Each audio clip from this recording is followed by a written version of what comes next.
कि दुनिया में कोई ऐसा माइका लाल पैदा नहीं हुआ है जिसके सवाल का जवाब अल्लाह उसके रसूल के सदक़े में ओवैसी न दे।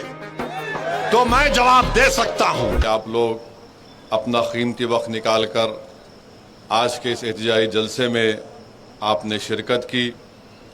अल्हम्दुलिल्लाह आप जानते हैं कि all India Muslim personal law board की जानिब से पूरे मुल्क में वक्फ तरमीमी क़ानून के ख़िलाफ़ एहतजाजी जलसे मुनक़्क़द किए जा रहे हैं और हमारा एक ही मुतालबा है कि मरकज़ी हुकूमत को इस मुल्क के हमारे मुल्क के वज़ीर आज़म को और उनकी हुकूमत को इस काले क़ानून को वापस लेना है जो हमारे आइन और संविधान के फंडामेंटल राइट्स के ख़िलाफ़ बनाया गया है। और हम अपने मुल्क के हमारे हिंदू भाई बहनों से, सिख भाई बहनों से और दीगर मज़ाहिब के मानने वाले तमाम अफराद से कहना चाहते हैं कि हमारा ये एहतजाज किसी मज़हब के ख़िलाफ़ नहीं है। हमारा एहतजाज इसलिए है कि हम ये बताना चाहते हैं कि हम अपने मज़हब के तरीक़े से और अपने मज़हब के बताए हुए रास्ते के तहत हम अपनी ज़िंदगी को गुजारना चाहते हैं। और जैसा कि आपने अभी सुना मौजूद उलमा कराम के बसीरत व फ़रोज़ खिताबात के ज़रिए कि वफ़ मुसलमानों के लिए एक इबादत है। हमारे मुल्क के तमाम मज़ाहिब के मानने वालों को समझना ज़रूरी है कि हमारा देश भारत एक फूल के गुलदस्ते की तरह है और अगर एक फूल भी मुरझाया जाएगा तो गुलदस्ता नहीं कहलाएगा। हमारा मुल्क एक गुलदस्ते की तरह है और कोई बीजेपी आरएसएस के लोग अगर ये कहेंगे,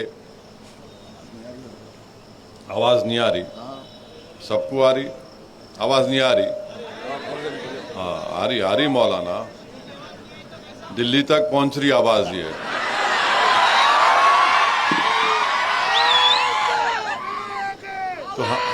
तो सुनो, बीजेपी आरएसएस ये कहना चाहती है कि गुलाब का फूल है तो आरएसएस और मोदी बोल रहे नहीं, गुलाब की खुशबू नहीं निकालना, तुम चमेली की खुशबू निकालना।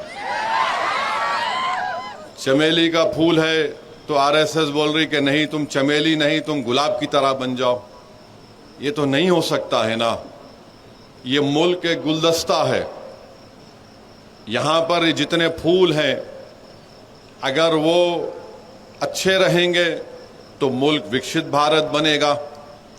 अगर आप उस गुलदस्ते से एक फूल को निकाल देंगे या उस फूल को सूखने देंगे तो वो गुलदस्ता नहीं रहेगा। भारत एक चमन है और हमेशा रहेगा इंशाअल्लाह ताला। हम तो चाहते हैं कि चमन हमेशा आबाद रहे, क्योंकि इस चमन में हमारे बुजुर्गों ने अपना खून पसीना इस चमन को खुशगवार बनाने के लिए इसमें अपना सब कुछ कुर्बान किया। ये क़ानून जो बनाया गया है वक्फ तरमीमी क़ानून, हम हमारे हिंदू भाइयों को, सिख भाइयों को, बौद्ध भाइयों को बताना चाह रहे हैं, आपके धर्म के बोर्डों में आप ही के मज़हब का आदमी मेंबर बन सकता है। तेलंगाना के एंडोमेंट बोर्ड में सिर्फ हिंदू धर्म के लोग ही मेंबर बन सकते हैं। सिख गुरुद्वारा प्रबंधक कमेटी में सिर्फ सिख ही लोग मेंबर बन सकते हैं। भारत के मुसलमान ये कहना चाह रहे हैं कि जब आपके धर्म के बोर्ड में आपके मज़हब के मानने वाले ही मेंबर बन सकते हैं तो मुसलमानों के धर्म के बोर्ड में आप कैसे दो गैर मुस्लिम को मेंबर बनाना चाहेंगे। हम यही कह रहे हैं कि आपके धर्म के बोर्ड में लिमिटेशन का कानून लागू नहीं होता है। लिमिटेशन के कानून का मतलब यह है कि अगर नलगोंडे में किसी एंडोमेंट की या मंदिर की या मूर्ति की जायदाद पर अगर कोई कब्जा करके 25 साल से भी बैठा है तब भी वो मालिक नहीं बनता। मोदी ये कह रहे हैं कि अगर मुसलमानों की वक्फ की जायदाद पर कोई काबिज होता है उसको सिर्फ 12 साल दिखाना पड़ेगा कि वो काबिज है तो मैं उसको मालिक बना दूंगा। बताइए आप कौन सा इंसाफ है ये? आप बताइए कैसा कानून है ये कि हमारे मुल्क में आदिवासी लोग रहते हैं और आदिवासी लोग मुसलमान भी हो सकते हैं। पार्लियामेंट में कांग्रेस पार्टी से लक्षद्वीप से एक मुस्लिम एमपी है, हमदुल्ला सईद उनका नाम है, मुसलमान है, आदिवासी हैं, ट्राइबल हैं। उनके वालिद 9 मर्तबा के एमपी थे कांग्रेस पार्टी से, राज्यसभा के लोकसभा के डिप्टी स्पीकर भी थे। आपने कानून बना दिया कि शेड्यूल 5 शेड्यूल 6 में कोई वक्फ की प्रॉपर्टी नहीं दी जा सकती है। तो वो जो आदिवासी मुसलमान है, क्या वो अपनी जायदाद को वक्फ नहीं कर सकेगा? क्या ये हमारे भारत की आईन के आर्टिकल 14 के खिलाफ नहीं है, आर्टिकल 15 के खिलाफ नहीं है, आर्टिकल 26 के खिलाफ नहीं है, आर्टिकल 29 के खिलाफ नहीं है? इस तरह का कानून बना दिया गया। उत्तर प्रदेश में, हरियाणा में, पंजाब में वक्फ इवैक्यू प्रॉपर्टीज है। जो लोग इस वतन को छोड़कर चले गए थे, उन्होंने कहा कि मैं वतन को छोड़ रहा हूं, मगर मैं ये जायदाद अल्लाह को उसका मालिक बनाता हूं। तो मोदी ने क्या कर दिया, कहा कि वो सेक्शन को उड़ा दिया, आपने लिमिटेशन के सेक्शन को उड़ा दिया, वक्फ इवैक्यू प्रॉपर्टीज के सेक्शन को उड़ा दिया। अगर नलगुंडे में कोई वक्फ इवैक्यू प्रॉपर्टी है तो वक्फ की प्रॉपर्टी नहीं रहेगी, कलेक्टर उसका, गवर्नमेंट उसकी मालिक बन जाएगी। आप कहां से वक्फ को बचा रहे हैं बताओ? फिर कानून यह बना दिया गया कि 6 महीने के अंदर वक्फ के पोर्टल के ऊपर आपको मौजूदा वक्फ को रजिस्टर करना पड़ेगा, और अगर 6 महीने में नहीं करे तो वो वक्फ नहीं रहेगा, कोर्ट को जाओ। और अगर रजिस्टर करने गए तो कोई भी एक जोकर जाकर बोलेगा नहीं ये वक्फ की प्रॉपर्टी नहीं है, तो कलेक्टर साहब खाली इंक्वायरी लिखना उसके ऊपर, इंक्वायरी जैसा लिखे, जब तक इंक्वायरी मुकम्मल नहीं होती वक्फ की प्रॉपर्टी नहीं रहेगी।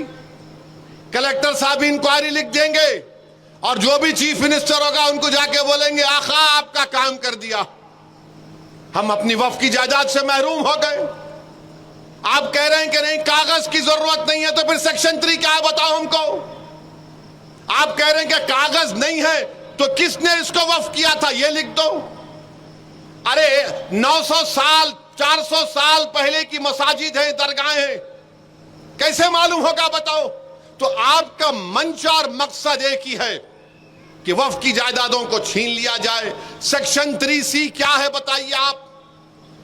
सेक्शन 3D क्या है कि अगर कोई मस्जिद, दरगाह, खानखा, आशुर खाना आसारे खदीमा के तहत एंशिएंट और प्रोटेक्टेड होगा तो वक्फ नहीं होगी, उसका मालिक हुकूमत हिंद ASI होगा।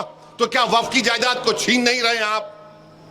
आखिर क्यों इस तरह का कानून आप बनाए और बोलते कि नहीं नहीं पूरे मुसलमान इसकी तायीद कर रहे हैं? अरे जो अबू जहल, अबू लहब का जानशीन है वही मोदी के इस काले कानून की तायीद कर रहा है। जो मोहम्मद मुस्तफा सल्लल्लाहु अलैहि वसल्लम का गुलाम है वो आज भी कहेगा, कल भी कहेगा, सुबह कयामत का कहेगा ये कानून काला है, जिस चीज का मालिक अल्लाह है तुम उसको हमसे छीनना चाहते हो, हम इसको मुस्तरद करते हैं। तो मेरे अजीज दोस्तों और बुजुर्गों, ये कानून का मोटा मोटा मैं आपको समझा रहा हूं। बोलते हैं कि ट्रस्ट, जो ट्रस्ट रहेगा वो वक्फ नहीं होगा, जो बाद में बनाएगा वो वक्फ नहीं होगा। और नरेंद्र मोदी की हुकूमत ने झूठ बोला इस मुल्क के देशवासियों से, कहा कि सेक्शन 2C हम लाए हैं। क्यों लाए हैं? कि हमारे खोजा भाइयों ने मुझसे आकर कहा, अरे मेरे भाई खोजा भाइयों ने, मैं कमेटी का मेंबर था, हमारे खोजा भाइयों ने इस मुल्क के सबसे बड़े वकील को लंदन से लाया, जनाब हरीश साल्वे, किंग्स काउंसिल को लाकर उन्हें कहा कि इस कानून में हमारे बोरी भाइयों को मत रखो, बोरी भाइयों को हमको निकालो इस कानून से, क्योंकि हमारे पास दाइल मुतलक का कॉन्सेप्ट है। आपने उनके खंधे पे रख के तोप चला दी। मोदी ने 2C क्यों लाया? क्योंकि इस मुल्क का सबसे दौलतमंद आदमी ने बंबई में खोजा बरादरी के यतीम खाने को खरीद कर, गैर कानूनी तौर पर खरीद कर, जो वक्फ की जायदाद थी 20 या 22 करोड़ में, वहां पर उन्होंने अपना आलीशान महल बना लिया। तो आज मोदी बोलते हैं का बीजेपी वगैरह हमने खोजाओं को मेंबर बनाया। तुमने 2C इसलिए बनाया ताकि वो शख्स जो यतीम खाने पर अपना महल तामीर किया उसको फायदा हो जाए। ये इसकी हकीकत है इस कानून की।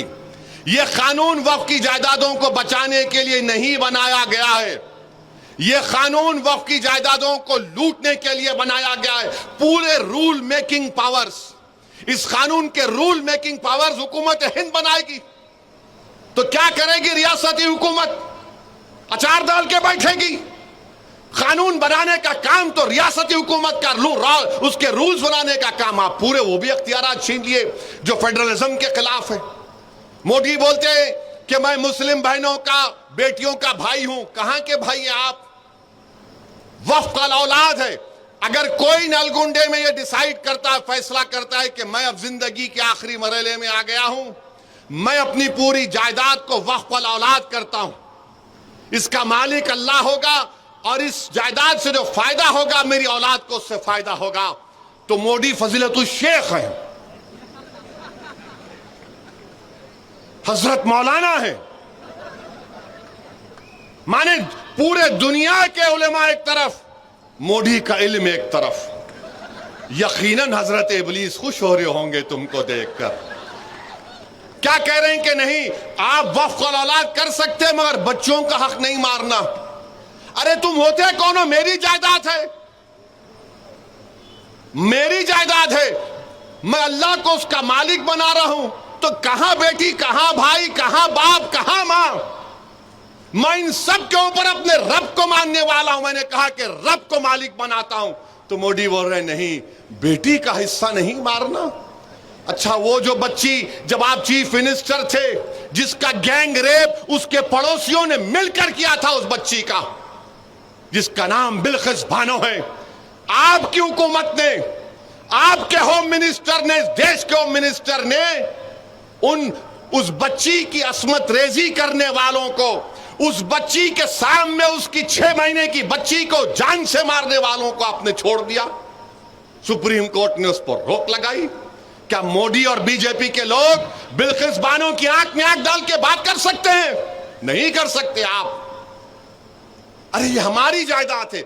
आइन, हमारे आइन में आर्टिकल 300 क्या है जो हमको इख्तियार देता है हम किसको भी दें।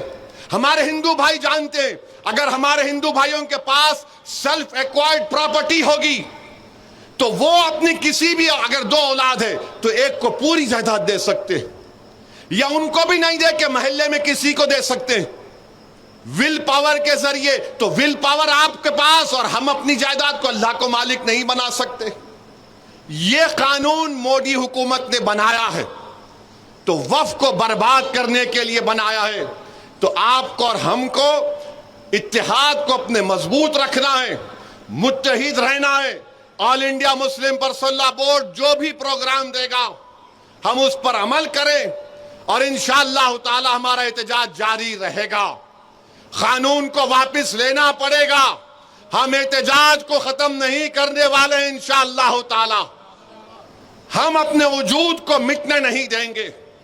बताइए आप, क्या बाकी रहेगा अगर मस्जिदें चली जाएगी, दरगाहें चली जाएंगी, खानकाहें वीरान हो जाएंगे तो क्या बचेगा?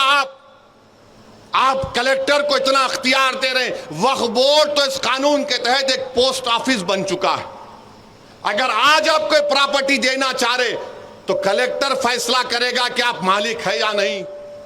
बताइए फिर क्या रहेगा? इसीलिए मेरे अजीज दोस्तों और बुजुर्गों, ये काला कानून है, इसके खिलाफ एहतजाज करना है।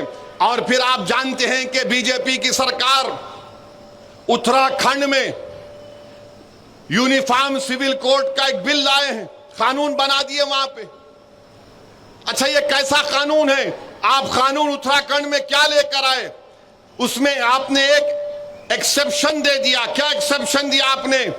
कि हिंदू अनडिवाइडेड फैमिली पर यह कानून लागू नहीं होगा, आदिवासियों पर यह कानून लागू नहीं होगा। क्यों नहीं होगा भाई? कैसे नहीं होगा बताओ? हिंदू अनडिवाइडेड फैमिली पे कानून लागू नहीं होगा? अरे क्या कोई हिंदू अपनी शादी मुसलमानों के तरीके से कर सकता है? नहीं कर सकता। क्या एक मुसलमान हमारे को हिंदू भाई बहनों के तरीके से शादी कर सकता है? नहीं कर सकता है। आपका कानून के तहत आप अपनी जिंदगी और अपनी शादी और अपनी मौत के तरीकों को अपनाएंगे, अपनी जायदाद के बंटवारे को तरीका अपनाएंगे। मैं अपने तरीके से मुसलमान हूं, मगर मोदी बोलते नहीं। फिर आप एक्सेप्शन देते हैं उसमें कि हिंदू अनडिवाइडेड फैमिली पर उत्तराखंड में। आप बताइए, अगर मैं तलाक देना चाह रहा हूं तो मैं अपने तरीके से दूंगा। मोदी बोल रहे नहीं, तलाक इस तरीके से देना जैसा मैं बता रहा हूं। अरे भाई ये तो बताओ भाभी कहां है फिर? मैं उनको नहीं बोल रहा हूं, मैं बोल रहा हूं आपको। मैं आज तकरीर के आखिर में बोलूंगा भाभी का मतलब क्या भी नहीं। मौलाना बैठे हुए हैं। उत्तराखंड का यूसीसी दफा 25 की खिलाफ वर्जी करता है। क्या हमारी शादी हमारे मजहब से अलग है क्या? बताओ आप। अच्छा, कोई मजहब के मुताबिक नहीं करना चाह रहा, जाओ, स्पेशल मैरिज एक्ट है। स्पेशल मैरिज एक्ट है।